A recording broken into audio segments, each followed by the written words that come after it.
Hi friends, welcome back to A cars Charla. ఈరోజు మన దగ్గర Renault Kwid 1 litre petrol car వచ్చింది. కారు మ్యానుఫ్యాక్చరింగ్ అయితే 2018. 4 సిఎట్ టైర్స్ ఉన్నాయండి, బాగున్నాయి. 60-70% ఉంటాయి. కార్ అయితే స్క్రాచ్ లెస్ కండిషన్. కార్ వచ్చేసి చీఫ్ లేడీ డాక్టర్ అండి. కార్కి సపరేట్గా డ్రైవర్ ఉన్నారు. కార్ అయితే ఎక్సలెంట్ కండిషన్లో ఉంది. కార్ జస్ట్ 22,008 కిలోమీటర్స్ మాత్రమే డ్రివెన్. కార్ అయితే చాలా బాగుంది. 1 లీటర్ పెట్రోల్ ఇంజన్ కదా, 20+ మైలేజ్ వస్తుందండి. కార్ ఇంటీరియర్ చూద్దాం రండి.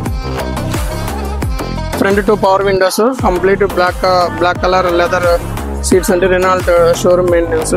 కంప్లీట్ షోరూమ్ ట్రాక్ ఉందండి కార్కి. 20 సెంట్రల్ లాకింగ్ ఉంది కార్కి. కార్ అయితే చాలా బాగుంది. చాలా వెల్ అండ్ నీట్ కండిషన్లో ఉందండి కారు. గవర్నమెంట్ డాక్టర్ యూజ్ చేసిన కారు. కార్ కాస్ట్ వచ్చేసి 2,70,000 చెప్తున్నాము. లిటిల్ బిట్ నెగోషియబుల్ అండి. Thank you.